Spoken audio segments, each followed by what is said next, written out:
Welcome back to Piers Morgan Uncensored. Pearl Davis has racked up a legion of online followers and plenty of breathless newspaper coverage by sharing her incendiary views on modern feminism. The New York Post called her the female Andrew Tate. So she tapped into genuine female pushback to the excesses of wokery, or is she just an attention seeker? We'll find out in a moment. But first, let's take a look at the clip that sent her viral. A lot of people think I'm insane because I don't think women should vote. Everybody thinks I'm crazy for this opinion. If anything, this is probably my most extreme opinion. 90% of women have been on birth control. 1 out of 3 women has had an abortion. 1 out of 3 women has an STD. Average body count is over 5, so that your average wife has slept with over 5 people. 95% of women are not virgins on their wedding days. So I understand the complaint.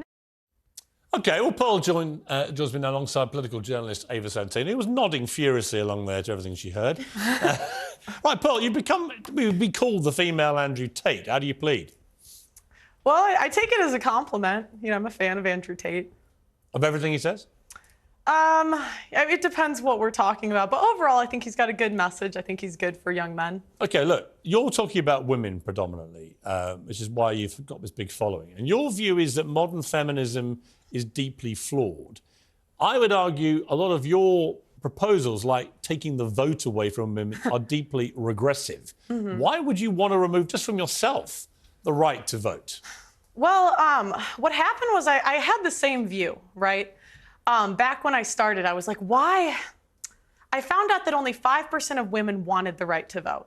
And I couldn't figure out, like, why would women not? No, it's true. It's true. If you look it up. At the time? At the time. Because they've been conditioned by men to think that they shouldn't have a vote. I mean, that's what they say. But, you know, I started reading their writings, right? And what I found out was that the reason a lot of women advocated for it was because they believed it was the beginning of the breakdown of the family. You know, before you became one in marriage, 85% of people were married.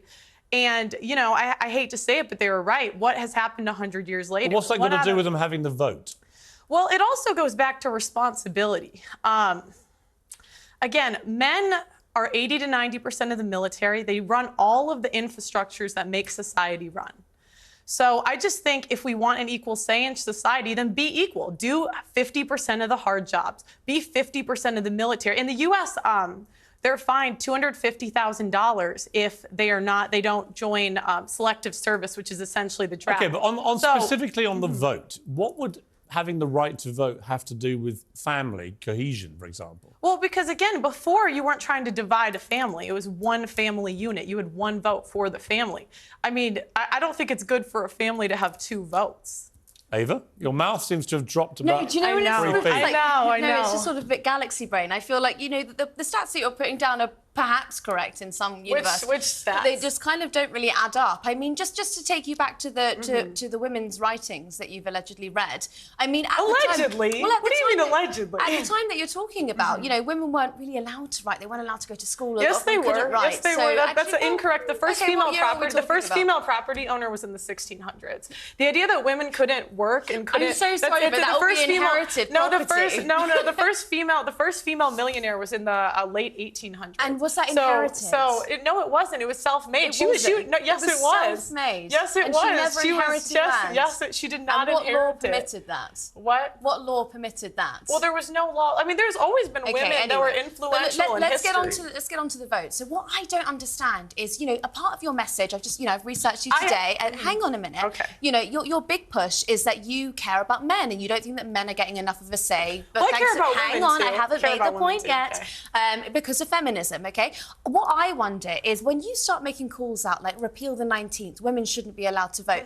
How is that helping young men? Because these young men have women in their lives. They have mothers, they have sisters, they have teachers, and they turn around. They don't know how to act around women because you're giving them license to be misogynistic. I wouldn't call it misogynistic. I say be equal. So again, men do all of the. Feminists are saying. Well, then okay, I'd love for the feminists. Please apply for the oil rigs. Please go do the hard jobs in society. They're open.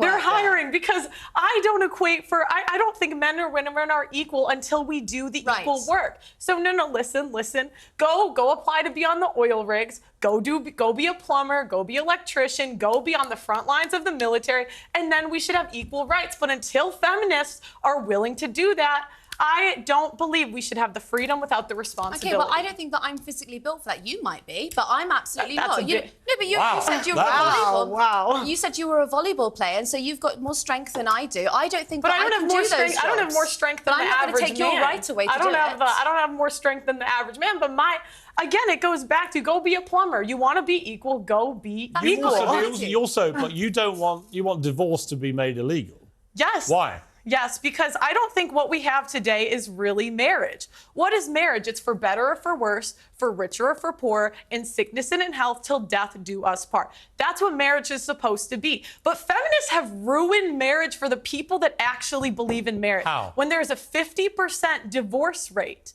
and the average marriage Why is that all down to the women, though? I didn't say that it was all down to the women. So why feminists? You asked why I want divorce to be banned. Can I finish that first? So I'm saying, the people that believe in divorce, go be in long-term relationships. Leave marriage for the people that actually believe in for better or for worse, for richer or for poorer, in sickness and in health, till death do us part. But doesn't the sanctity of marriage also rely on the woman being a virgin? So you wouldn't be able to get married?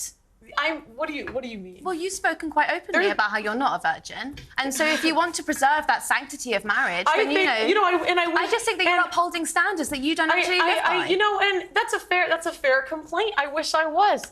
But, we can't go back. I don't know what you want me to say. Yeah, but I just don't think it's fair that you get to be here and you get to be paid for your views, and you're telling other women that they shouldn't be allowed to. I think hang on. Okay, if I may, at some stage jump in. Isn't the whole point of being a feminist, though, that women are entitled to have their own views? Absolutely. So she's perfectly entitled to her views. Yeah, but you can't. You might not like them. But I'm here to challenge Isn't she exercising her right as a... Are you a feminist? No, I am not. Really? No, I wouldn't. Don't go that far. You don't want to be a feminist? No, because I think if feminists really believed in equality, but you guys don't, I would love for you. There is an oil rig hiring. There is an engineering I would actually love to see Ava Satin on an oil rig. Seriously. There is a building being built next to my building. Go do it, feminists. Go do it. And me, I'm doing the same job that I'm doing right now. When you find the man you want to get married to, are you saying you will be with that man whatever happens the rest of your life? Yes, for the vows that we're supposed to live by. How do you know you can keep them? I mean, I think it's a choice. And that's the thing, women are so willing to leave marriages because they're not happy. This is not about happiness. The most important thing is the children. And the problem is we have a modern society where it's me, my feelings, leave when I feel like it, instead of doing what's best for the kids. Ava, I've got to say, it's a little bit listening to Andrew Tate where some of it I really don't agree with. I don't agree with the vote stuff. When I hear things like that, I think there'll be a lot of people, especially older generation women perhaps, who think, you know what, she's got a point. Well, I mean, I believe in agency, so I think that if a woman is going to look after her children in divorce, that's absolutely fine. I also believe in your right to speak your mind about it. What I don't understand... I'd like to say, even before the 1920s, do you know what I mean? Women could speak openly. This idea that, women couldn't talk the last 500 years. There have been women throughout history... the American state education system has failed before, and it's failing now. There have been women throughout history that have read, written, and been very influential in society. Okay. So this idea women could never do it. Do you know what I don't understand though is when it gets spiteful, okay? Because you put down a few arguments that I think are perfectly they're kind of evangelical and they're Christian, but those are your right to say it. What I don't understand is when it kind of seeps into this sort of, you call women fat, you say that they shouldn't have abortions, you say that they have STDs. The question is, are they fat? Yes or no? The average American woman is 170 pounds. That's objectively overweight. I mean, let's be honest.